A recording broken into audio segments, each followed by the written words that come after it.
اعوذ باللہ من الشیطان الرجیم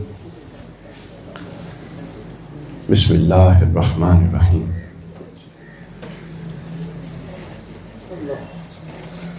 لقد کان لکم فی رسول اللہ اسوۃ حسنہ صدق اللہ مولانا العظیم۔ آج کی گفتگو جو ہے اس کا عنوان تشکیل سیرت النبی کے تشکیلی عناصر۔ ہماری جو ایمان کی بنیاد ہے اور جو اسلام کی بنیاد ہے وہ ہے ذات حضرت محمد رسول اللہ صلی اللہ علیہ وسلم۔ ہمیں ان کی ذات سے، پوری شخصیت سے اور سیرت سے، جو منبع ہے خیر کا، جو منبع ہے احکام شریعت کا، جو پریکٹیکل ڈیمانسٹریشن ہے قرآنی احکام کی، قرآن صامت یہ قرآن ہے اور قرآن چلتا پھرتا ہوا مجسم قرآن رسول اللہ کی ذات ہے۔ تو وہ شخصیت کے کون سے پہلو تھے، یا وہ شخصیت کن اجزاء سے مل کے بنی تھی جن کو اللہ رب العزت نے فرمایا کہ یہ تمہارے لیے بہترین نمونہ ہے، اور اس سیرت اور اس حیات کو اس حد تک اللہ نے سرٹیفائی فرمایا کہ اگر کوئی شخص نیک کام کرے اور وہ نیک کام اصلاً بے شک نیک ہو مگر مطابعت سنت یعنی رسول اللہ کے طریقے سے ہٹ کے ہو، تو اللہ کے ہاں وہ مقبول نہیں ہے، چاہے وہ جتنا بھی نیک ہو۔ تو آپ اس نقطے کو سمجھیں کہ نیک کام اصلاً مقصود الہی نہیں ہے، مقصود الہی مطابعت محمد رسول اللہ صلی اللہ علیہ وسلم، حضور کی مطابعت اور حضور کے عمل کے پیچھے چل کے اگر عمل ہوگا تو وہ اللہ کے ہاں مقبول ہے۔ اگر رسول اللہ کی مطابعت میں اور آپ کے پیچھے چل کے وہ عمل نہیں ہو رہا، چاہے وہ جتنا عظیم عمل ہو، اللہ کے ہاں مقبول نہیں ہے۔ حضرت مولا علی کے حوالے سے آتے ہیں، آپ فرماتے ہیں کہ میں نے نہج البلاغہ میں آپ فرماتے ہیں کہ میں نے رسول اللہ کی ایسے اتباع کی جیسے اونٹنی اپنے بچے کی اتباع کرتی ہے۔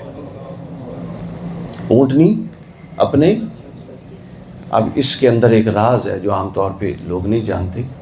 اونٹنی، ہر بچہ، ایون کہ انسانوں کے بچے بھی اپنے ماں باپ کے پیچھے ہی چلتے ہیں نا، اس میں کوئی نئی بات تو نہیں، لیکن اس میں نئی بات ہے۔ اونٹ وہ واحد جانور ہے کہ جب وہ چلتا ہے تو اس کے پیچھے جو اس کا بچہ آتا ہے، آواز کم ہے، آواز ذرا اونچی کر دیں، اور اگر وہ دروازہ بند کر دیں، بار بار گاڑیاں گزر رہی ہیں، میں بھی ڈسٹرب ہو رہا ہوں۔ اب آ رہی ہے جی آواز؟ اونٹ وہ واحد جانور ہے کہ جو چلتا ہے تو اس کے پیچھے اس کا بچہ یوں چلتا ہے کہ محض پیچھے نہیں چلتا، بلکہ جہاں اگلے بڑے اونٹ نے پاؤں رکھا ہوتا ہے، پچھلا بچہ وہاں پاؤں رکھ کے اس کے اوپر چلتا ہے۔ یہ امتیاز ہے اونٹ کے بچے کی فالو کرنے کا۔ حضرت علی نے اس لیے اونٹ کے بچے کی مثال دی کہ میں نے اس طرح رسول اللہ کی ایسے اتباع کی جیسے اونٹ کا بچہ کرتا ہے، یعنی جہاں رسول اللہ کا قدم آیا میں نے اپنا قدم بھی اس سے ہٹا کے نہیں رکھا اس کے اوپر۔ تو اس لیے یہ جاننا ضروری ہے کہ سیرت النبی کن چیزوں سے بنی تھی۔ اب یہ چونکہ تھوڑا وسیع موضوع ہے تو ہم اس کا آغاز کر دیتے ہیں، انشاءاللہ جتنا اللہ کو منظور ہوا ہو جائے گا۔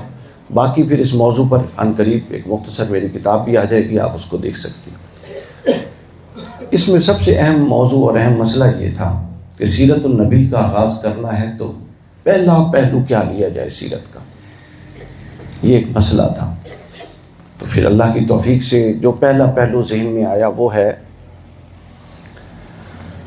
شخصیت سازی کا پہلا عنصر، یا سیرت النبی کا پہلا جزو، تشکیل سیرت میں جس کا پہلا حصہ ہے، اس کو آپ کہہ سکتے ہیں مثبت مزاج یا پازیٹیو سوچ۔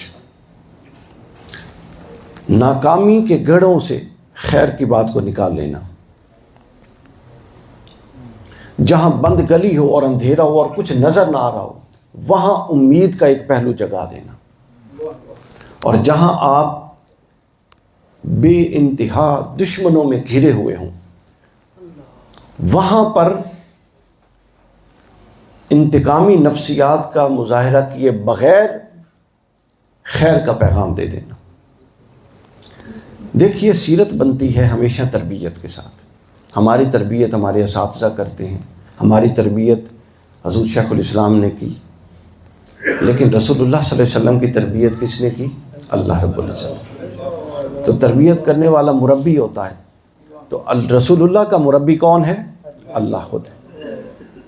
تو رسول اللہ کی تربیت میں اور رسول اللہ کی شخصیت میں پہلا حصہ ہے، پہلا پہلو ہے، وہ ہے مثبت مزاج اور پازیٹیو سوچ کا، کہ موجودہ دنیا میں ہر فرد کے ساتھ سامعین کرام ایسے واقعات پیش آتے ہیں جو بظاہر ناخوشگوار ہوتی ہیں۔ ہم پریکٹیکل باتیں زیادہ کریں گے، جو زندگی میں ناخوشگوار واقعات ہم میں سے ہر ایک کو پیش آتے ہیں۔ اب پیغمبر اسلام صلی اللہ علیہ وسلم کی زندگی میں بھی ایسے بہت سارے ناخوشگوار واقعات پیش آئے، بلکہ آپ کی تو حیات مبارکہ بھری ہوئی ہے ناخوشگوار واقعات سے۔ جیسے ہی آپ نے اعلان نبوت کیا اور توحید کے لیے آواز بلند کی تو مشرکین مکہ نے کیا کیا وہ بالکل آپ سب لوگ جانتے ہیں۔ لیکن ان تمام ناموافق حالات اور ان تمام جو منفی رد عمل کے معاملات تھے، ان میں رسول اللہ کی اللہ نے تربیت کیسے کی، یہ آج کی گفتگو کا پہلا نقطہ ہے۔ مثلا مکہ کے دور کی مشکلات آپ کے سامنے ہیں۔ جب رسول اللہ صلی اللہ علیہ وسلم نے فرمایا کہ اللہ ایک ہے اور اللہ کے علاوہ کوئی معبود نہیں ہے، اللہ کی عبادت کرو، تو کیا ہوتا ہے؟ ہر طرف سے مشکلات، ہر طرف سے دشمنیاں، ہر طرف سے آپ کو اذیتیں، جو آپ کو صادق اور امین کہتے تھے انہوں نے تکلیفیں اور اذیتیں دینی شروع کر دی۔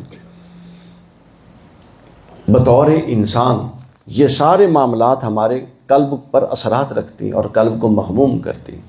تو رسول اللہ کا قلب اطہر بھی مغموم ہوا۔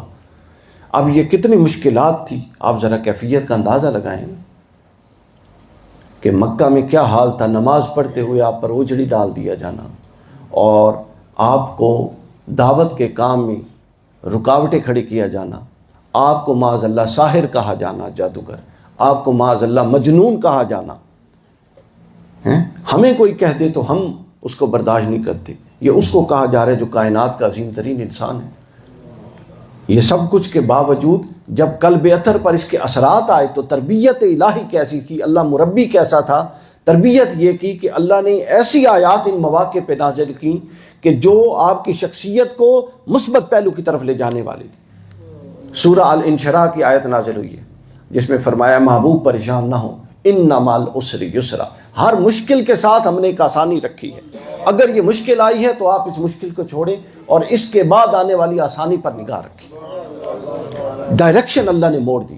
آپ پوائنٹ سمجھیے کیا ہے کہ ایک مایوسی کی کیفیت ہے ظاہراً جس میں انسان پریشان ہے اور آگے بند گلی ہے، مگر اللہ نے آیت نازل کر کے پورا کا پورا اپنے نبی کا دیکھنے اور سوچنے سمجھے کا انداز، چونکہ اللہ تو تربیت کر رہا ہے نا، حضور نے ہماری تربیت کی اور حضور کی اللہ نے کی، تو اللہ نے نقطہ نظر ہی بدل دیا اور فرمایا ان مع العسر یسرا، اے محبوب ہر تنگی کے ساتھ ہم نے آسانی کو جوڑ کے رکھا ہوا ہے، لہٰذا تنگی پر نہ تنگ دل ہونا ہے نہ اس پر دیکھنا ہے، چونکہ یہ عارضی ہے، یہ گزر جائے گی۔ پھر آپ دیکھیے ایک دوسرا واقعہ پیش آتا ہے، آپ پر الزامات، پروپیگنڈا۔ حج کے دنوں میں جب حضور علیہ الصلوۃ والسلام مختلف قبیلوں کے لوگ آتے تھے مختلف حج کرنے، تو وہ اپنے اپنے قبیلوں کے خیمے لگاتے تھے، تو حضور ہر قبیلے میں جاتے تھے دعوت دینے کے لیے۔ تو ایک دو سال جب مشرکین نے یہ معاملہ دیکھا تو انہوں نے کہا کہ یہ تو معاملہ پھیل جائے گا۔ انہوں نے کعبۃ اللہ کے صحن میں اور کعبۃ اللہ کی طرف آنے والے رستوں پر اپنے نمائندے بٹھا دیے، اور جو داخل ہوتا ان کو کہتا کہ وہ کہتا کہ مکہ میں ایک جادوگر ہے، اس کا فلاں نام ہے، خبردار اس کی بات نہ سننا۔ یعنی اس حد تک مخالفت۔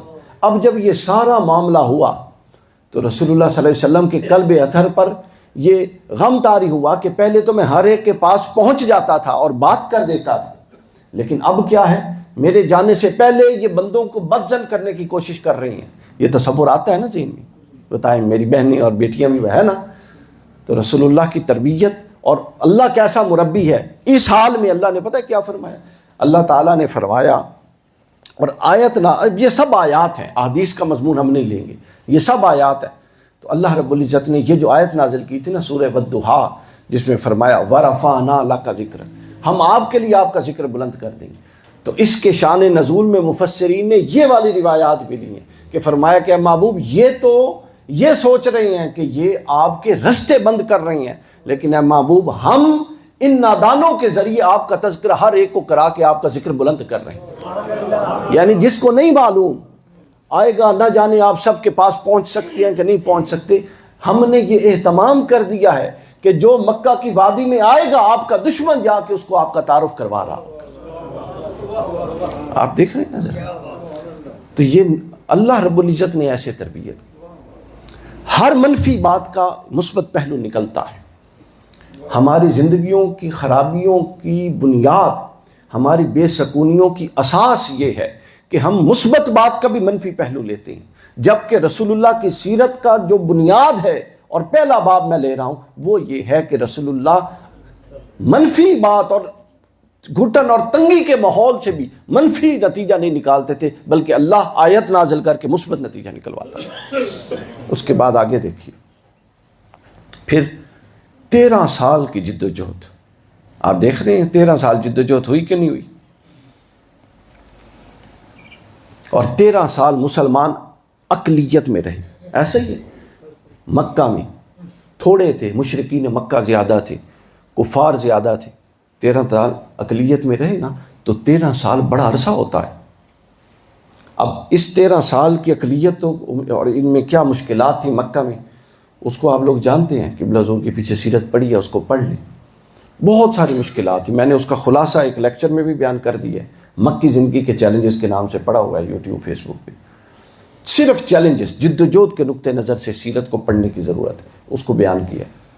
تو یہ 13 سال ایک بڑا عرصہ ہے، انسان ہے، ہیومن نیچر ہے، وہ مایوسی کی طرف جاتی ہے، وہ اگریسو ہوتی ہے، وہ امید چھوڑنے کی طرف جاتی ہے، مگر جب رسول اللہ صلی اللہ علیہ وسلم کی یہ پوری کی پوری کیفیت بنی تو اللہ تعالیٰ نے آیت نازل کر دی اور فرمایا کم من فئۃ قلیلۃ غلبت فئۃ کثیرۃ۔ اے محبوب 13 سال میں آپ کی جماعت اقلیت میں تھوڑی رہی تو کیا فرق پڑتا ہے، ہم کئی دفعہ تھوڑوں کو بھی بڑوں پہ حاوی کر دیتے ہیں۔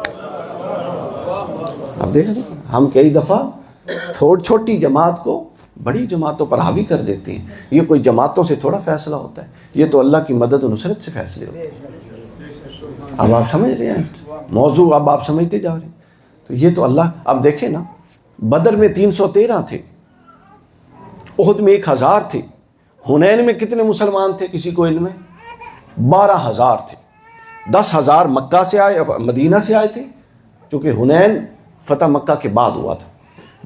10,000 مکہ سے مدینہ سے آئے اور 2,000 فتح کے بعد نئے اسلام قبول کرنے والے، تو مل کے 12,000 جب حنین میں پہنچے تو ایک سے قرآن مجید کے اندر ایک صحابی کے منہ سے یہ جملہ نکل گیا کہ آج تو اتنی کثرت دیکھ کے 12,000 افراد اگر گھوڑوں اور اونٹوں پر ہوں تو آپ دیکھیں پورا لاہور بھر جائے۔ تو ایک صحابی کے منہ سے یہ بات نکل گئی کہ آج کون ہے جو ہمیں اس قلیل، اس کثیر لشکر کے ساتھ شکست دے گا۔ اللہ رب العزت کو یہ جملہ پسند نہ آیا، قرآن میں نقل کیا کہ تم نے عجب کیا اپنی کثرت پر، ہم نے یوں پلٹایا کہ انہوں نے، رومیوں نے اس زور سے پلٹ کے حملہ کیا کہ سب رسول اللہ کو چھوڑ کے پلٹ گئے، دوڑ گئے 400 لوگوں کے سوا، اور فتح شکست میں بدل دی۔ پھر رسول اللہ نے کنکریاں اٹھائیں اور حضور نے فما رمیت اذ رمیت ولکن اللہ رمی، کنکریاں پھینکی۔ اللہ نے فرمایا محبوب آپ نے کنکریاں نہیں پھینکی، ہم نے پھینکی۔ اور حضور نے فرمایا انا عبد المطلب لا کذب وانا نبی الامی لا کذب، میں عبد المطلب کا بیٹا ہوں اور اس میں کوئی جھوٹ نہیں، میں اللہ کا رسول ہوں اور اس میں کوئی جھوٹ نہیں۔ پھر سب واپس پلٹ آئے۔ تو لہٰذا 12,000 کا لشکر چند ہزار پر سے اس کی ہوا اکھڑ گئی، چونکہ توجہ اپنی کثرت کی طرف چلی گئی۔ اور اللہ فرماتا ہے کہ ہم کئی تھوڑے لشکر کو بڑے لشکروں پر حاوی کر دے، یعنی نقطہ نظر بدل دیا۔ تو نقطہ نظر کو بدل کے، نقطہ نظر کو مثبت رکھ کے اپنی زندگی کو آگے بڑھانا، زندگی کے مقصد کا تعین کر کے رکھنا اور ہر قدم اپنے اس مقصد کی طرف اور مقصد کے قریب لے جانا، یہ سنت نبوی کا آغاز یہاں سے ہوتا ہے، سیرت نبی کا یہاں سے آغاز ہوتا ہے۔ پھر اس کے بعد آگے چلیے، کامیابی کے ساتھ ناکامیاں یہ زندگی کا حصہ ہوتی ہیں۔ اب دیکھیے رسول اللہ صلی اللہ علیہ وسلم اللہ کے نبی ہیں، اللہ چاہتا تو کیا ایک ایک خیمے میں بھیجنے کی ضرورت تھی؟ اپنی قدرت سے سب پر اسلام حاوی کر دیتا. مگر دین کا کام یوں نہیں ہوا کرتا. دین کا کام یوں نہیں. اس پر ہم آگے بھی جا کے تھوڑی سی بات کریں. اب احد کی مثال لیں. احد کی مثال لیں. اب اس کے اندر 2 پہلو عرض کروں گا. احد میں دیکھیں کیا ہوا. کیا وہ مسلمان خدا نخواستہ ان کی کوئی نیتوں میں ایسی بات آ گئی تھی؟ وہ خالص نیت کے لوگ تھے. لیکن کیا ہوا؟ ایک ٹیکنیکل مسٹیک کی. رسول اللہ صلی اللہ علیہ وسلم کا حکم نہیں مانا. میدان جنگ میں کس کے لیے آئے ہوئے ہیں؟ اللہ کے لیے. کس کی قیادت میں لڑ رہے ہیں؟ رسول اللہ کی قیادت میں.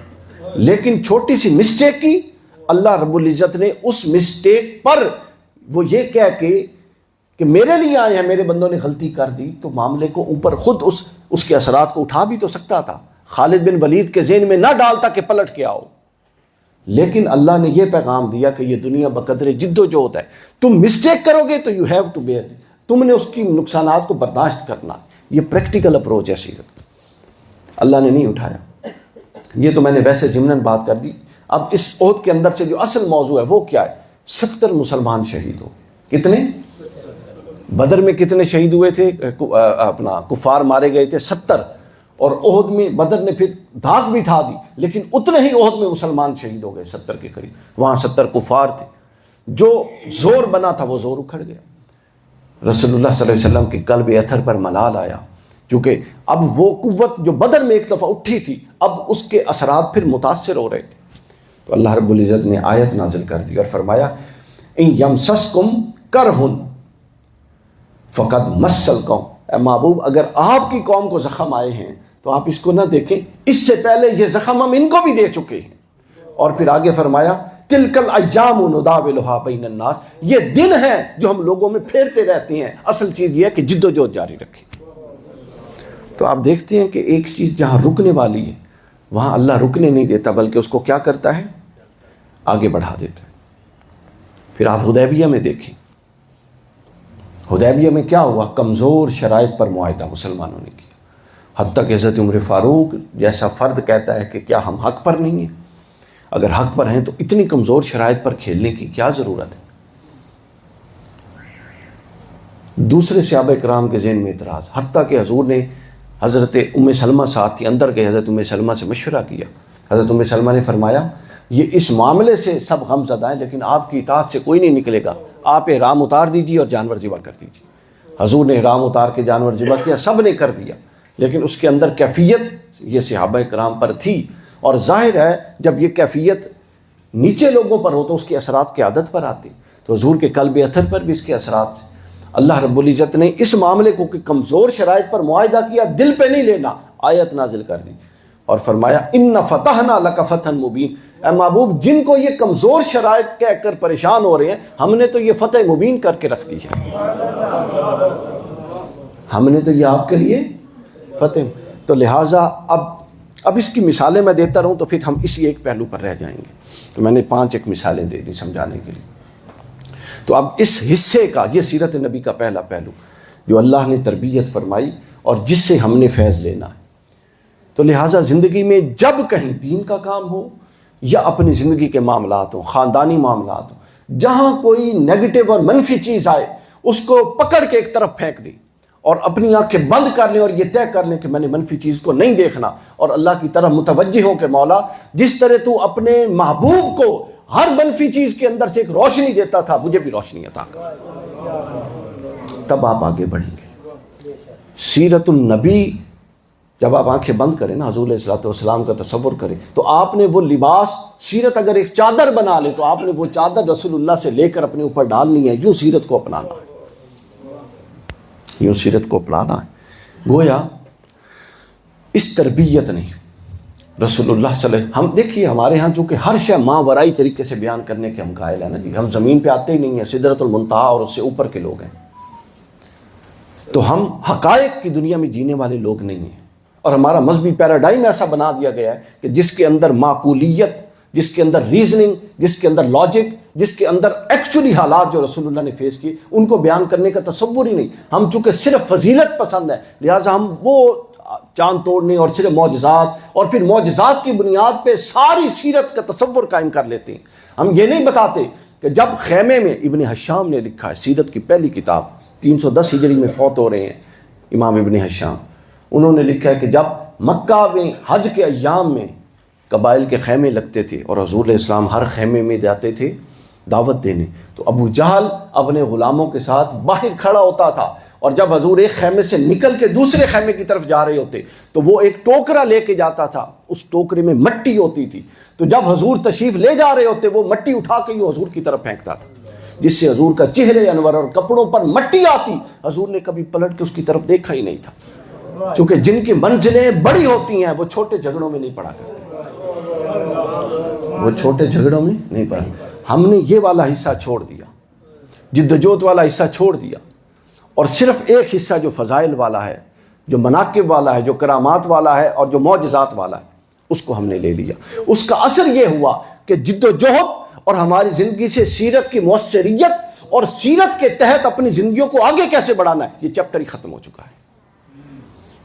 اب صرف وہ محبت کے واقعات کا بڑا ہی فائدہ ہے، اس سے قلبی وابستگی پختہ ہوتی ہے، لیکن قلبی وابستگی پختہ کرنے کے بعد جب تک سیرت کو عمل میں نہیں ڈالتے حاصل کیا ہوگا؟ محض قلبی وابستگی تو مقصود اٹ سیلف تو نہیں ہے نا جی، اس کے لیے تو افراد کی تیاری ہے، اور افراد تیار ہوں گے جب آپ پر سیرت کا عکس پڑے گا۔ تو اس تربیت نے رسول اللہ صلی اللہ علیہ وسلم کی ذات مبارکہ کو ایک ایسی ہستی بنا دیا، ایسا شخص بنا دیا اور ایسا انسان بنا دیا جو ہمہ وقت پرعزم رہنے والا تھا، جو ناکامیوں میں بھی کامیابی ڈھونڈنے والا تھا، جو بڑے سے بڑے مایوس حالات میں امید کو دیکھنے والا تھا، جو مثبت منفی بات سے بھی مثبت پہلو نکالنے والا تھا، اور جو منفی رویوں سے بھی، منفی رویوں کا رد عمل بھی مثبت دینے والا تھا۔ تب جا کے وہ معاشرہ بنا جس معاشرے کو آج ہم مثالیں دیتے ہیں، جو دشمن کے لیے بھی مثبت سوچتا تھا، جو اپنے بڑے سے بڑے مخالف کے لیے بھی بد دعا نہیں کرتا تھا۔ ہم تو وہ کیا شعر ہے کہ ہم تو وہ لوگ ہیں جو سجدوں میں بھی لوگوں کا برا چاہتے ہیں، اور تعلق کس سے رکھتے ہیں؟ جو اپنے بڑے سے بڑے دشمن کا بھی برا نہیں چاہتا تھا۔ تو ہماری اور رسول اللہ کی سیرت میں جب یہ گیپ ہوگا تو فیض سیرت کیسے میسر آئے گا؟ نہیں آ سکتا۔ تو یہ ہم نے سیرت محمدی صلی اللہ علیہ وسلم کے تشکیلی عناصر میں پہلا عنصر میں نے بیان کیا، اور وہ کیا ہے؟ مثبت سوچ، پازیٹیو رہنا، پر امید رہنا۔ یہ زندگی، یہ چونکہ میں کوئی اور پہلو بھی لے سکتا تھا، لیکن یہ ایسا پہلو ہے جو باقی 100 بھی پہلو نے سب میں اس کے اثرات موجود ہیں۔ اب اس کے جو اس حصے کے جو پریکٹیکل اسپیکٹ ہیں وہ آپ خود سمجھ جائیں، ٹائم نہیں ہے کہ میں ان پر بات کروں۔ مائیں بہنیں بیٹھی ہیں، بھائی بیٹھے ہیں، بزرگ بیٹھے ہیں، گھروں میں کتنے معاملات آتے ہیں، کاروبار، بزنس، جاب، آپ کو لگتا ہے آپ بند گلی میں ہیں۔ کوئی بند گلی نہیں ہے، کوئی اینڈ آف دا ورلڈ نہیں ہے، کوئی آپ کی سانس نہیں کھینچ رہا، کوئی آپ کا رزق نہیں لے سکتا جب تک وہ کریم بیٹھا ہے۔ بس آپ نے اپنے آپ کو پر امید رکھنا ہے، اپنے آپ کو منفی سوچ سے دور رکھنا ہے۔ اتنا مسئلہ نہیں ہوتا جتنا ہم اپنے آپ کو اس میں الجھا دیتے ہیں۔ لوگوں کے رولے ہیں اور ہم نے اس کا ٹھیکہ خود اپنے کندھوں پہ لیا ہوا ہے۔ چھوٹی سی بات ہے، گھروں میں، خاندانوں میں ہوتی ہے، اور اس کو پکڑ کے نہ جانے کتنا لمبا کر دیتے ہیں، اور دراڑوں پہ دراڑیں، رشتوں ختم، نفرتیں اکٹھے رہتے ہیں، اور دلوں میں نفرت ہے ایک دوسرے کے بارے میں۔ تو فیض نبوت کیسے آئے؟ فیض نبوت حتیٰ کہ جو 15 شعبان کی رات جہاں پر ہر ایک کی بخشش ہوتی ہے، حضور نے فرمایا جو مسلمان کے بارے میں کینہ رکھتا ہے اس رات تو اس کی بخشش بھی نہیں ہوتی، تو خاص رات میں نہیں ہوتی تو عام راتوں میں کیسے بخشش ہوگی؟ تو بخشش نہیں ہوگی تو بے برکتی ہوگی، ساری کے ساری بخشش نہیں ہوگی تو کیا ہوگی جی؟ بے برکتی ہوگی۔ تو لہٰذا اس سیرت، یہ سننا نہیں ہے، یہ میں سننا نہیں ہے، بلکہ ان چیزوں کو اپنانے، جہاں آپ کہیں جی اس سے زیادہ نہیں اپنا سکتے، وہاں گفتگو کو ختم کر، اپنانے کی ضرورت ہے۔ پریکٹیکل ہے پوری کی پوری سیرت حضور علیہ الصلوۃ والسلام کی، جس کو معاشرے میں نافذ کرنے کی ضرورت ہے۔ تو لہٰذا ہر معاملے میں پر امید رہیں اور منفی چیز کو جگہ نہ دیں۔ جب آپ منفی چیز کو دل دماغ میں جگہ دے دیتے ہیں، بس وہ اپنا ٹھکانہ بنا لیتی ہے، پھر وہ اپنے اثرات رکھتی ہے۔ مثلا میں آپ کو ایک مثال دوں، یہ بڑا ضروری حصہ ہے، آگے ہم تھوڑا سکپ کر دیں گے چیزوں کو، یہ ضروری حصہ ہے۔ ایک باہر کے کسی ملک میں ہمارے ایک دوست گئے ہوئے تھے، وہاں ایک ایکٹیویٹی کروائی انہوں نے، بچوں سے کہا کہ آپ نے یہ نہیں ہوتے آلو ہوتے ہیں جو سبزی آلو یہ لے کر آنی، اور ان سے کہا کہ آپ جس بندے کو جتنا ناپسند کرتے ہیں، سخت ناپسند کرتے ہیں، یا جس نے آپ کو جتنی اذیتیں دی، ہمارا یہی ہے نا کلیم جی فلاں تو میرے نال کر دیتا لہٰذا ہوں میں ساری عمر اپنے دل تے وہ بوجھ رکھنا ہے، ساری عمر اس دل پہ بوجھ رکھنا ہے، یعنی دل کو رکھ دیا ہے کھانا بنا کے اب اس بوجھ رکھنے کا۔ تو انہوں نے کہا جی آلو لائیں، اور انہوں نے کہا جس نے زیادہ تکلیف دی ہے اس کا نام بڑے آلو پہ لکھیں، اور جس نے تھوڑی دیا اس کا نام چھوٹے آلو پہ لکھیں۔ یہ پریکٹس آپ لوگوں نے بھی کرنی ہے، خواتین نے خاص طور پہ۔ اب وہ نام لکھوا دیے، انہوں نے کہا اس نے بھی تکلیف دی، اس نے تھوڑی، اس نے اس سے تھوڑی، اس نے بہت زیادہ۔ انہوں نے بچوں سے کہا کہ اس کو اٹھائیں، اپنے بیگ میں ڈالیں سارے آلوؤں کو اور اپنے کندھے پہ اٹھائیں، اور اس کو اتارنا نہیں ہے، سوتے ہوئے نہیں اتارنا، جاگتے ہوئے نہیں اتارنا، کھاتے پیتے نہیں اتارنا۔ ایک 24 گھنٹے گزرے، کندھے بہرحال تھکنے لگ گئے۔ دوسرا دن گزرا اور کندھے اور شل ہو گئے، تھک گئے۔ تیسرا دن گزرا تو ان آلوؤں کے اندر سے اسمیل آنے لگ گئی۔ چوتھا دن گزرا تو وہ اسمیل اتنی بڑھ گئی کہ ان کے پاس کوئی نہیں بیٹھتا تھا۔ پانچواں دن گزرا تو ہر ایک نے کہا کہ ان کو دور کرو یا ان کو اس سے ختم کراؤ، یہ جو معاملہ لے کے پھر رہے ہیں اپنے کندھوں پہ، یا ختم کراؤ یا ان کو ہم سے دور رکھو۔ تو چوتھے پانچویں دن جب وہ واپس سکول میں پہنچے تو وہ کہتے ہیں جی ہمارے تو اب نہ کوئی پاس بیٹھتا ہے، اور ہم تو اپنے جوگے بھی نہیں رہے، ہمارے تو آزاد شل ہو چکے ہیں، ہم تو سوچ سمجھ نہیں سکتے، ہم تو ہوا وقت تھکے ہوئے ہیں۔ تو اس استاد نے سمجھایا کہ یہی معاملہ ہوتا ہے جب آپ دوسروں کے مسائل اپنے کندھوں پہ لے کے پھرتے ہیں، آپ کا باطن اتنا گندا ہوتا جاتا ہے وقت کے ساتھ ساتھ، جس طرح وہ آلو بوسیدہ ہو گئے تھے کہ کوئی آپ کے پاس نہیں بیٹھنا چاہتا، چونکہ آپ ہمہ وقت منفی سوچتے ہیں، اور منفی سوچ کے اندر سے بو نکلتی ہے۔ پھر آپ ہمہ وقت دوسروں کے معاملات اپنے کندھوں پہ اٹھا کے، پھر کسی، سب انسان ہے نا، کسی نے ایک بات کر دی تو بس جانے دے، وہ ہم لے کے پھرتے ہیں اور رشتوں میں دراروں پہ دراریں ڈالے جا رہے ہیں۔ تو پھر وہ آپ کے آزاد شل کیسے نہ ہو، آپ کی کریٹیوٹی ماند کیسے نہ پڑے، آپ کیسے ایک پروڈکٹیو انسان بنے، ہو ہی نہیں سکتا۔ تو یہ میں نے مثال ایسے دی، اسی لیے دی تاکہ یہ پورا مضمون آسانی سے اگر کسی کو نہیں سمجھ آیا تھا تو سمجھ آ جائے۔ تو سیرت نبوت صلی اللہ علیہ وسلم کے تشکیلی عناصر میں پہلا عنصر کون سا تھا بتائیے؟ مثبت سوچ، اسی کو آگے لے کے چلنا۔ دوسرا عنصر جو ہے وہ ہے اللہ پر توکل۔ مثبت سوچ کے ساتھ اس کا بڑا گہرا تعلق ہے۔ اگر توکل نہ ہو تو مثبت سوچ قائم نہیں رہتی زیادہ دیر تک، ناکامی آتی ہے نا جب، تو آپ کو کوئی بڑی، انسان کی فطرت ہے کہ انسان کو کسی بڑی ہستی کا سہارا چاہیے ہوتا ہے۔ جو اللہ کو چھوڑ کر دوسرے سہارے بناتا ہے وہ تو خود بیچارے سہاروں کی تلاش والے ہیں جن کو ہم نے سہارا بنا دیا، تو پھر کیا ہوتا ہے؟ بالآخر ناکامی ہوتی ہے۔ اور جو اللہ کو سہارا بناتے ہیں ان کو کبھی ناکامی کا منہ نہیں دیکھنا پڑتا۔ ہجرت کا سفر ہوتا ہے اور حضور علیہ الصلوۃ والسلام مدینہ ہجرت کے لیے روانہ ہوتے ہیں، اور آپ کے ساتھ کون تھا؟ حضرت ابو بکر صدیق رضی اللہ تعالیٰ عنہ۔ بڑا نازک سفر تھا، دشمن پیچھے تھا، جان اور مال کا نقصان دونوں پیش نظر تھے۔ جب حضور علیہ الصلوۃ والسلام کے جانے کی خبر آئی تو پیچھے سے ہیڈ منی، جس طرح اس کو اردو میں کیا کہیں گے، وہ جو سر کی قیمت لگاتے ہیں، انہوں نے وہ لگا دی۔ تو جتنے اوباش تھے وہ حضور کو ڈھونڈنے کے لیے نکل آئے۔ 100 اونٹ بڑی اماؤنٹ ہوتی ہے، بعض روایتوں میں 1000 اونٹ، ڈھونڈتے ڈھونڈتے ڈھونڈتے حتیٰ کہ حضور علیہ الصلوۃ والسلام نے، چونکہ اب نبی کی اسٹریٹجی حکمت دیکھے، جانا مدینہ ہے لیکن روٹ بدل کے سور کی طرف چلے گئے، تاکہ واضح تھا کہ وہ مدینہ میں پیش قدمی کریں گے تو راستے کو بدل لیے۔ حتیٰ کہ اس دور کے جو کھوجی تھے وہ گھوڑے اور اونٹوں کے چلنے سے اور اس رستوں سے جو ٹریک کرتے تھے، کرتے کرتے پہنچ گئے۔ اب حضرت ابو بکر صدیق اور حضور علیہ الصلوۃ والسلام دونوں ہستیاں کہاں پر ہیں؟ غار ثور کے اندر ہیں، اور یہ کفار اور مشرکین ڈھونڈتے ڈھونڈتے غار ثور کے باہر پہنچ گئے۔ اب آپ منظر سمجھ رہے ہیں؟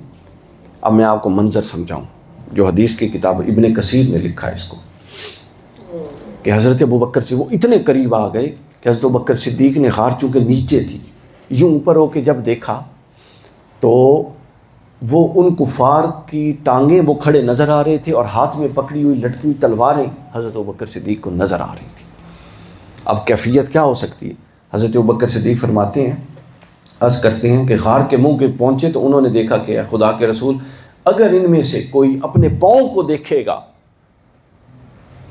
تو اس کی نظر ہم پر پڑ جائے گی۔ اتنے وہ قریب آ چکے تھے۔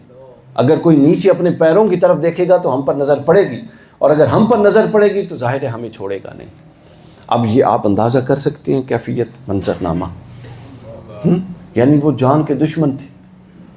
مکہ میں تو وہ اس لیے نہیں کچھ کہہ سکے چونکہ حضرت ابو طالب کا حصار تھا، اور پھر قبائلی زندگی میں ایک قبیلہ کے کسی فرد کو مارنے سے مطلب یہ تھا کہ پورے قبیلے سے جنگ، اور بنو ہاشم سے کوئی جنگ نہیں لے سکتا تھا۔ اس لیے ہر طرح کی مخالفت ہوئی، مگر جان پر کوئی حملہ ہجرت مدینہ سے پہلے نہیں کیا گیا۔ جان پر پہلا حملہ اس وقت ہوا جب حضرت ابو طالب کی وفات ہوئی اور بنو ہاشم کی قیادت ابو لہب کے ہاتھ میں آئی۔ اس حصے پر بھی ہمارے یہاں بات ذرا کم ہوتی، اس کے بعد پہلا حملہ ہوا۔ اچھا، اب یہ ہجرت کا معاملہ تھا۔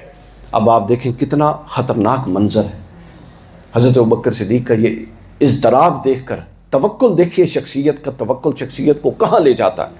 حضور علیہ الصلوۃ والسلام نے ایک جملہ کہا، یہ جملہ بہت میں جب پڑھتا ہوں یہ مجھے بڑا لطف دیتا ہے، یہ بڑا یقین دیتا ہے۔ اچھا، یہ جملہ تو پر یقین ہے ہی صحیح، ظاہر ہے رسول اللہ کی زبان سے ادا ہوا ہے۔ اس جملے کا اسلوب بھی بڑا اطمینان والا ہے۔ حضور علیہ الصلوۃ والسلام نے کوئی جواب نہیں دیا، ابوبکر صدیق کی سنتے رہے، اور پھر فرماتے ہیں کہ ابو بکر، تیرا ان دو کے بارے میں کیا خیال ہے جن کا تیسرا اللہ ہو؟ تیرا ان دو کے بارے میں کیا خیال ہے جن کے ساتھ تیسرا اللہ ہو؟ بس یہ ایک جملہ کہا۔ ابوبکر صدیق کہتے ہیں کہ میرے دل اور دماغ میں جتنے خوف تھے، اس جملے نے ایسا اثر کیا کہ سب کچھ جاتا رہا، اور اللہ نے وہ آیت نازل کر دی، ثانی اثنین اذ ھما فی الغار، اور پھر اللہ نے سکینت نازل کر دی، اور یہ سکون سے رہے، اور وہ ڈھونڈتے ڈھونڈتے ناکامی سے واپس چلے۔ تو آپ دیکھ رہے ہیں توکل یہ نہیں ہے کہ جس کو ہم توکل سمجھتے ہیں کہ کچھ جائے توکل ہوتی ہے، مقامات ہوتے ہیں جب آپ پھنستے ہیں اس وقت توکل کرنا ہوتا ہے۔ ہم عام زندگی کے معاملات کو توکل سے تعبیر کر دیتے ہیں۔ تو توکل خاص کیفیت میں اپنے آپ کو اس ٹریک پہ رکھنا، اور مشکل ترین حالات میں اپنی توجہ اللہ پر رکھنا، اور آخری مشکل ترین حالات میں اپنے یقین کو 1% بھی متزلزل نہ ہونے دینا کہ میرا رب مجھے دیکھنے والا ہے، وہ کوئی رستہ نکالے گا۔ اس کیفیت کو توکل کہتے ہیں،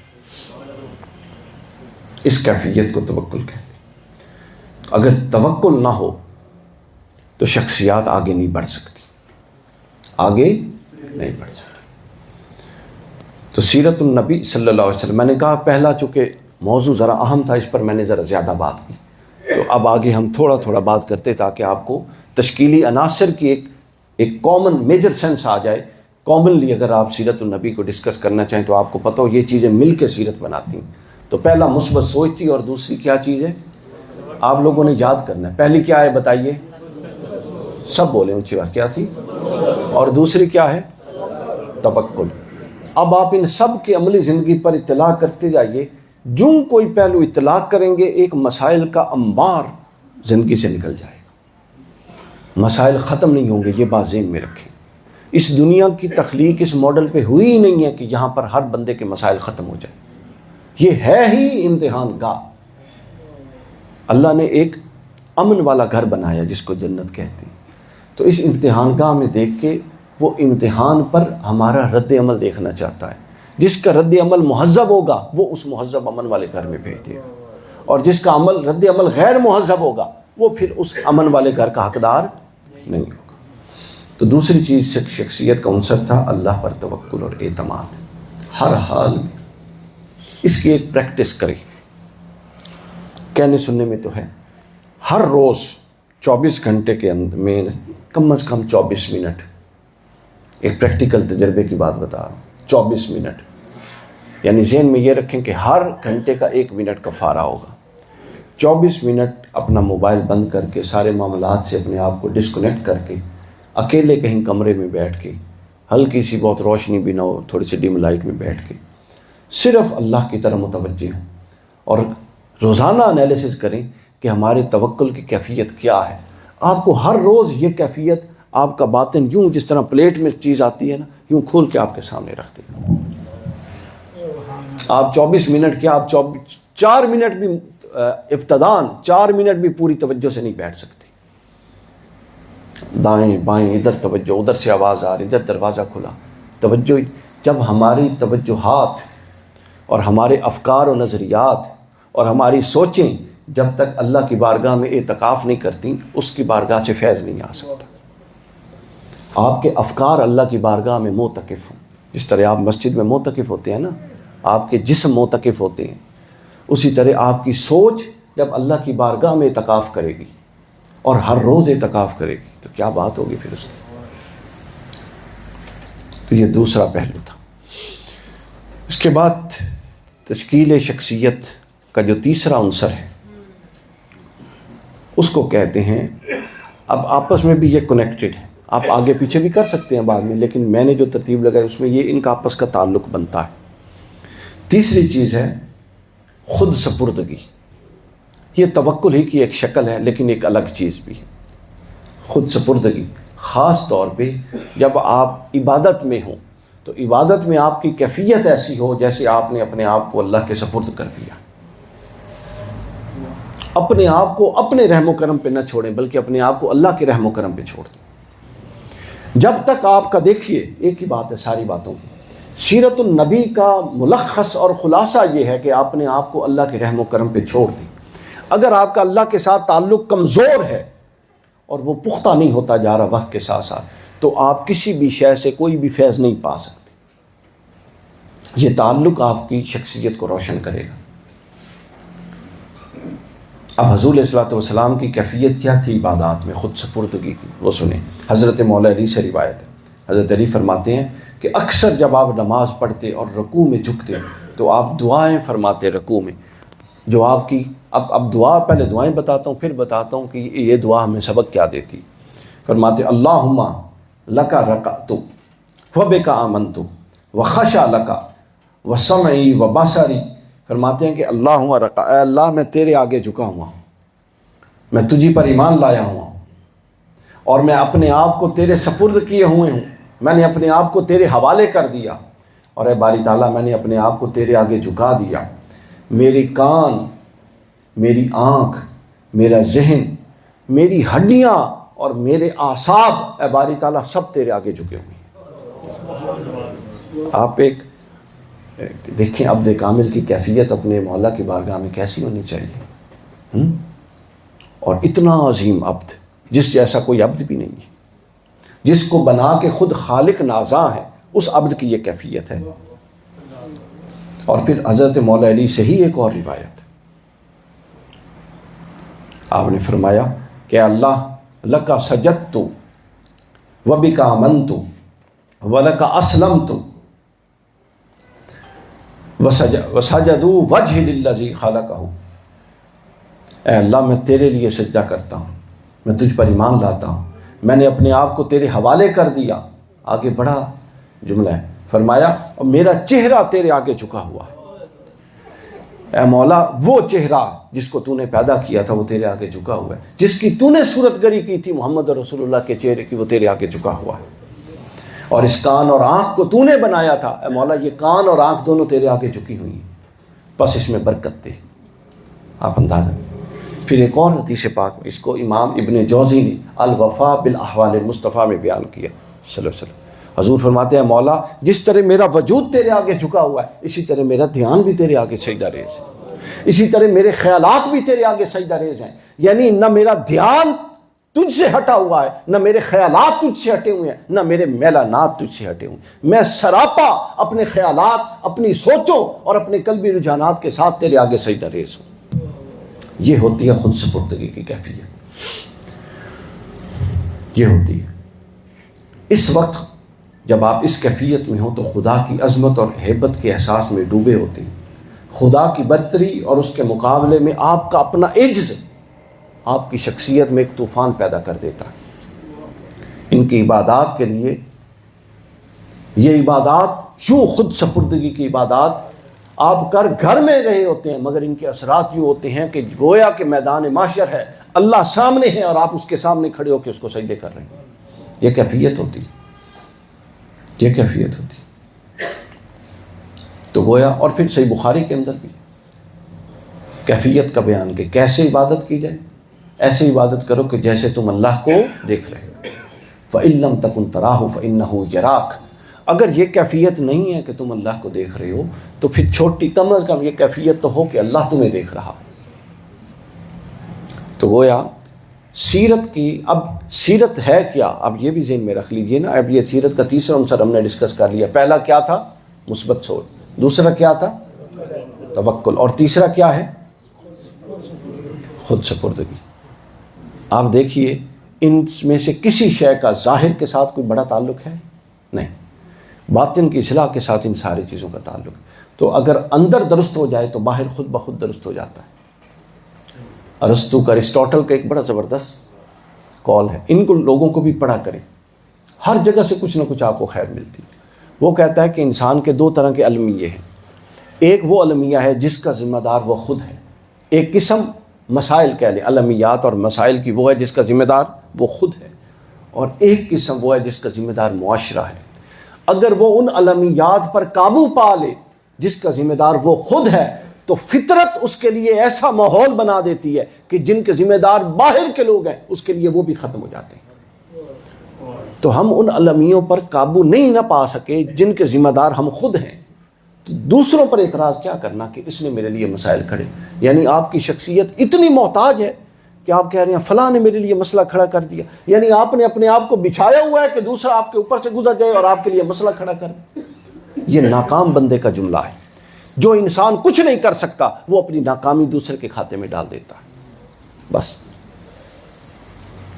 یہ رد عمل نہیں ہے مناسب. اچھا، اب میں نے عرض کیا یہ جو پہلی میں نے آپ کو بات کی، یہ حضور علیہ الصلوۃ والسلام کی جو دعائیں، یہ نبوی نفسیات ہیں. یعنی یہ محض زبان سے نہیں ادا ہوئی، آپ کے قلب و باطن میں یہ کیفیات ہوتی تھیں جن کا دعاؤں میں اظہار ہو رہا ہے. یہ تو ہمارے لیے سنت ہے نا کہ حضور نے فرمائی.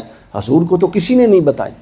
حضور کے تو دل میں یہ خیالات اللہ کے بارے میں ہمہ وقت اس کے آگے جھکنے کے لیے یوں ہمہ وقت موجزن رہتے تھے، جو پھر دعاؤں میں اس کا اظہار ہو جایا کرتا. تو اگر آپ کی کیفیت یہ نہیں ہے کہ آپ کے ذہن میں، آپ کے قلب و باطن میں یہ کیفیات رہیں اللہ کی ذات سے متعلق، تو آپ سمجھ لیں کہ نبوی نفسیات سے اور نبوی سیرت سے آپ کو کوئی حصہ میسر نہیں آیا.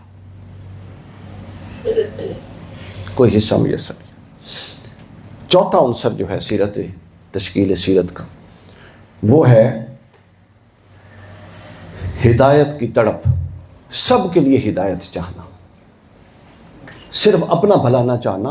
جو اپنے لیے چاہتے ہیں وہ دوسرے کے لیے چاہنا. یہ بہت بڑا مسئلہ ہے جس کا ہم شکار ہیں. کوئی ایشو ہے؟ تو یہ اتنا بڑا مسئلہ ہے. ہم میں سے ہر بندہ سیلف سینٹرڈ ہے. میں یہ چاہتا ہوں کہ اگر میرا مسئلہ حل ہو تو باقی سب بھاڑ میں جائیں. یہ ہماری قومی نفسیات بن چکی ہے. ہم میں سے ہر بندہ اپنا مفاد، اپنا کام نکالنا چاہتا ہے. بے شک اس کا کام نکالنے میں دوسرے کو جتنا بھی نقصان ہوتا ہے وہ لفٹ ہی نہیں کرواتا اس بات کو. تو آپ ذہن میں رکھ لیں یہ سوچ نبوی تعلیمات کے خلاف ہے، بالکل خلاف. حضور علیہ الصلوۃ والسلام کی اب کیفیت کیا تھی یہ سن لیں. یہ سورہ عشورہ 26ویں سورت کی یہ آیت ہے جو میں پڑھنے لگا ہوں. 1 2 3 4 آیتیں ہیں، میں ایک آیت بتا دیتا ہوں.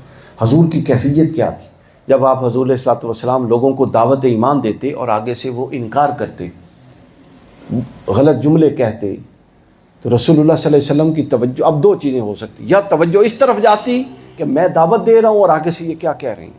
جس طرح ہمارا جتنے ہوتے تھا ہمارا کیا رویہ ہے، ہم اس بات پہ اکڑ جاتے ہیں کہ میں نے دعوت دی اور اس نے نہیں مانا. کہتے ہیں کہ نہیں کہتے؟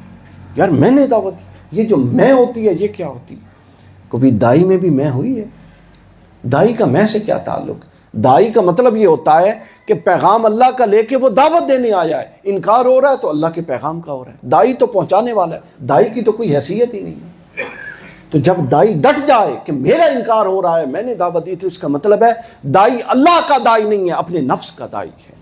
اور اس کے نفس کو چونکہ ضرب لگی ہے کہ میرا انکار کیا، لہٰذا وہ نفس کا پجاری ہے، وہ مشرک ہے، وہ نفس کی پوجا کرتا ہے. جب نفس پر ضرب لگی اب وہ بگڑ گیا ہے کہ میرا انکار کیوں کیا گیا.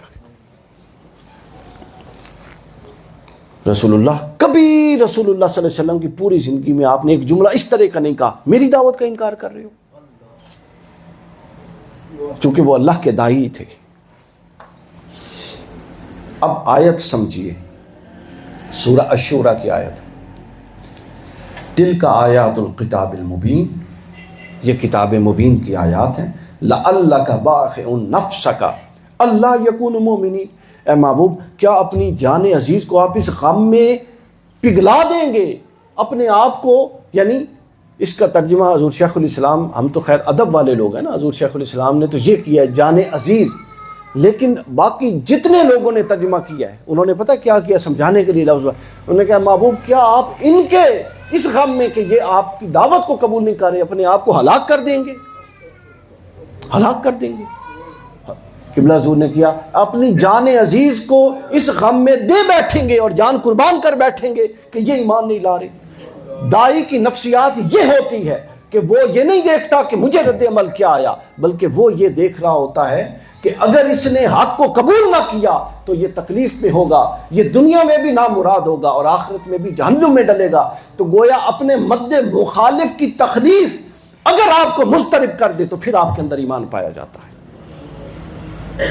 اگر آپ کے بدترین دشمن کی تکلیف اور اذیت آپ کے لیے باعث سکون نہ ہو تو پھر آپ میں اطمینان ایمان پایا جاتا ہے۔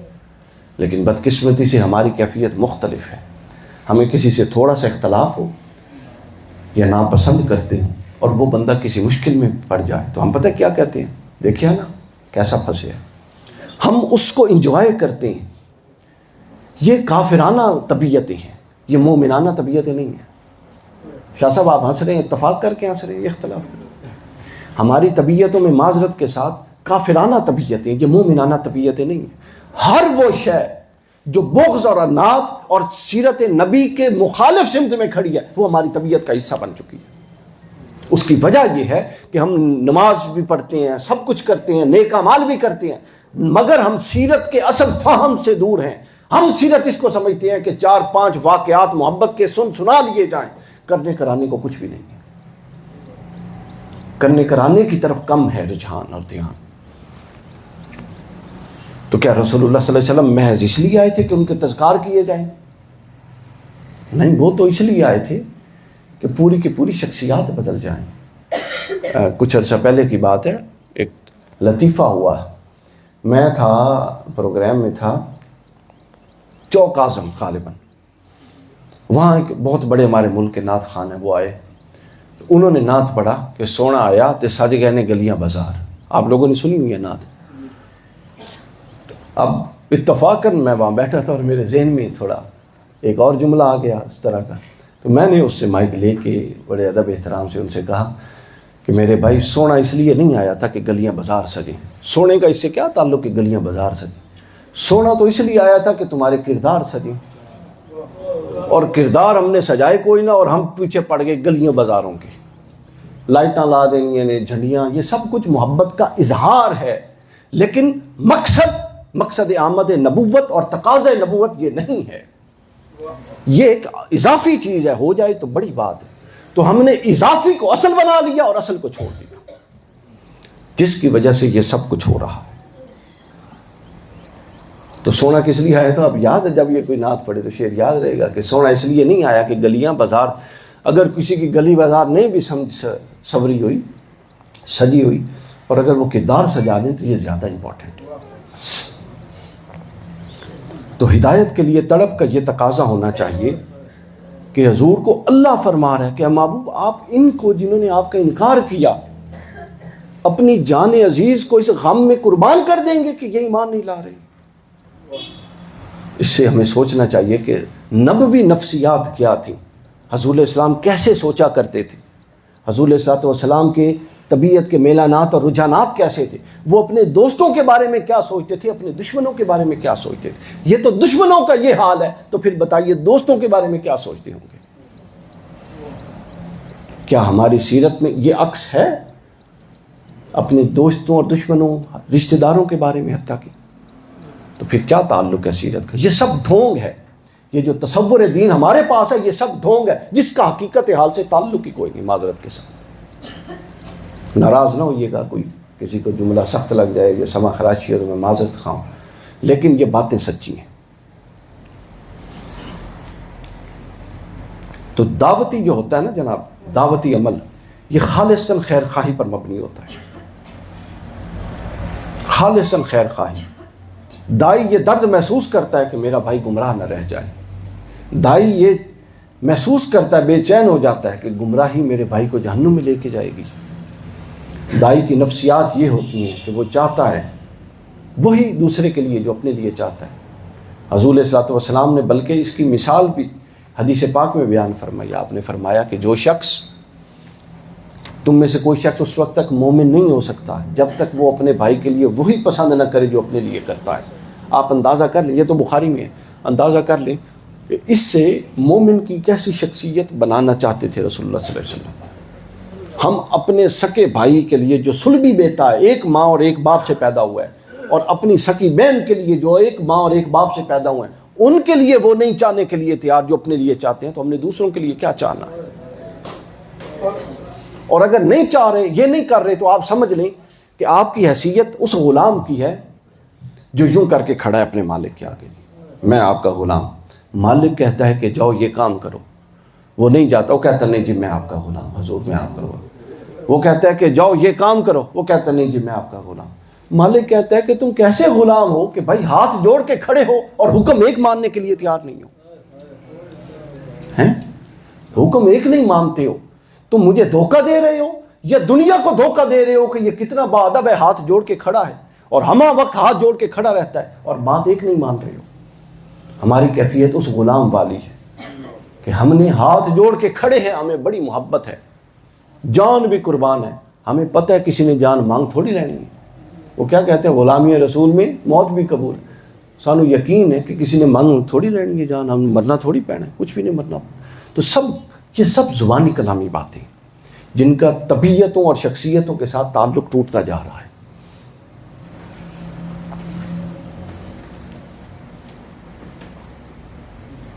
تو اس کو جوڑنے کی ضرورت ہے۔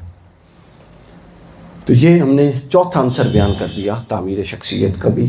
اور ایک ابھی میری کتاب آئی ہے پچھلے 2-3 ماہ پہلے، قرآن مجید کے 365 اصول، اس میں یہ جو کچھ چیزیں ہیں اس کے اندر بھی موجود ہیں۔ اس میں 2 باب ہیں، ایک ہے تعمیر شخصیت قرآن کی روشنی میں، ایک ہے تخریب شخصیت قرآن کی روشنی میں، یعنی قرآن مجید کی روشنی میں شخصیت بنتی کیسے ہے، اس کے کتنے عناصر، پھر شخصیت بگڑتی کن سے ہے، قرآن ان کو زیر میں بحث لائے، تو اس میں بھی یہ تفصیل دیکھی جا سکتی ہے۔ لیکن اس پر ایک الگ کتاب آ رہی ہے، یہ والا جو میں نے جس پر آج بات کر رہا ہوں، یہ زیر ترتیب انشاءاللہ آ جائے، اس میں پھر یہ چیزیں تفصیل سے مثالوں کے ساتھ مل جائیں۔ 5واں عنصر تعمیر شخصیت کا، وہ ربانی نفسیات کو حاصل کرنا ہے، ربانی کیفیات کا حصول، اور پھر ان ربانی کیفیات کی حفاظت۔ اب آپ حیران ہو رہے ہوں گے کہ ربانی کیفیات سے کیا مراد ہے؟ رسول اللہ صلی اللہ علیہ وآلہ وسلم اپنی حیات پاک کو اگر چاہتے تو بڑی باسہولت رکھ سکتے تھے، مگر آپ نے فرمایا کہ اللہ میں یہ چاہتا ہوں، جب اللہ نے فرمایا کہ محبوب اگر آپ چاہیں تو آپ کو بادشاہ نبی بنا دیں، حدیث پاک ہے بادشاہ نبی، حضور نے فرمایا مولا، یہ توجہ سے سنیے بات، حضور علیہ السلام نے مولا میں چاہتا ہوں کہ میں ایک دن سیر ہو کے کھاؤں اور ایک دن بھوکا بھی رہوں۔ حضور نے خود اللہ رب العزت کی اس آفر کو فرمایا کہ نہیں مولا میں یہ چاہتا ہوں کہ میں ایک دن سیر ہو کے کھاؤں اور ایک دن بھوکا رہوں، جب مجھے بھوک لگے تو میرے اندر خشیت آئے اور خشیت مجھے تیرے قریب کر دے، اور جب میرا پیٹ بھرا ہوا ہو تو میرے اندر شکر آئے اور وہ شکر مجھے تیرے قریب کر دے۔ آپ دیکھیں نا کیا سبحان اللہ، 2 ہی کیفیات ہیں اور دونوں کو اللہ کی قربت کا ذریعہ بنایا جا رہا ہے۔ حضور علیہ الصلوۃ والسلام یہ کیفیات کے حصول کے لیے قربانی تھی تاکہ آپ کو دوسروں کا بھی درد ہو۔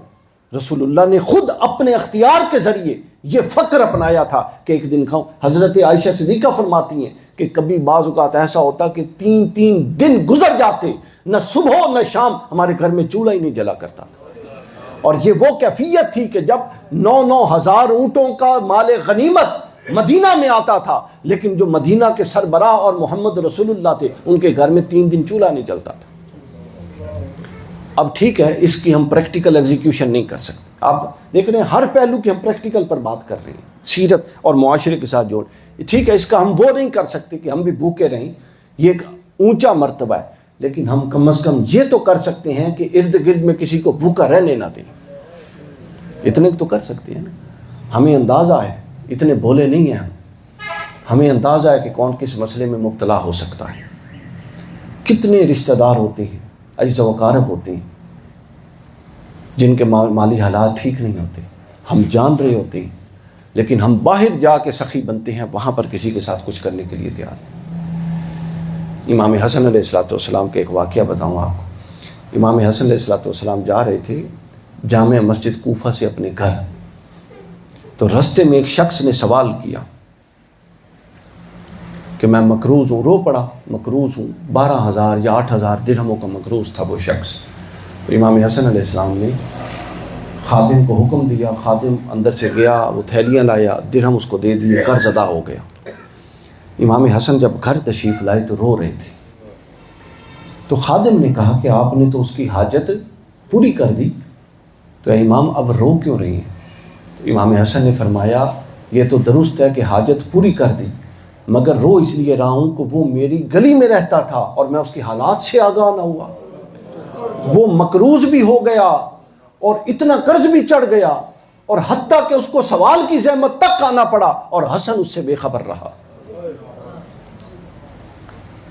تو اگر آپ اہل بیت سے محبت کرتے ہیں اور آپ کا اپنے معاشرے کے غریب طبقات اور اپنے رشتہ دار، غریب رشتہ داروں سے تعلق نہیں ہے، تو آپ کا اہل بیت سے کوئی تعلق نہیں.